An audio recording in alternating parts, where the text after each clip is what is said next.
BlackBerry Q10 expected second quarter 2013. One key feature that many BlackBerry users like about their phone is the physical keyboard, something that is becoming increasingly rare in the world of smartphones. But even though BlackBerry have taken a big step into the future with their new BlackBerry 10 platform, they haven't forgotten one of the features that sets BlackBerry devices apart. At first glance, the BlackBerry Q10 looks like any other traditional BlackBerry device. The keyboard looks like the one on the Curve or the Bold models, with a familiar arrangement of carefully designed QWERTY keys. But above that is a much larger display than normal, and then it becomes apparent there are a whole set of keys missing. Well, sort of missing, because the BlackBerry Q10 relies very heavily on its touchscreen rather than the physical keys. In fact, when it comes to technical specifications, the Q10 is almost identical to the BlackBerry Z10 apart from the screen and keyboard.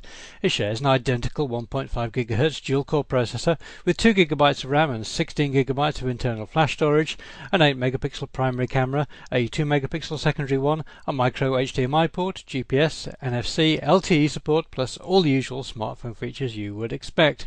As far as we can tell, the primary choice between the Q10 and Z10 is about the screen and keyboard.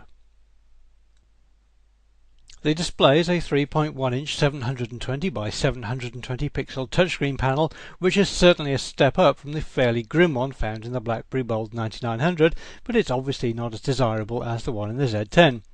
There is no slide-down keyboard option as found in the Torch 9810. The choice is clear: keyboard or display. Everything else is pretty much equal.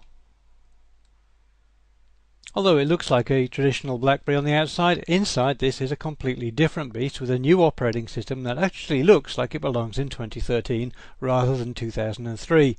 BlackBerry have been working very hard to build up a new application library because old apps are not compatible, and it does seem that there will be a decent range to download when the Q10 becomes available. Die-hard BlackBerry fans have waited a long time for this device to be launched.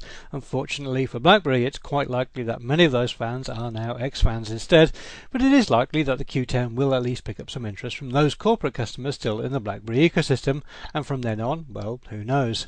Perhaps if we'd seen this phone 2 years ago, then we might be more certain of success. BlackBerry indicate that the Q10 should be available in several worldwide markets from second quarter 2013 in black and white colour schemes, but the price is not known at the time of going to press.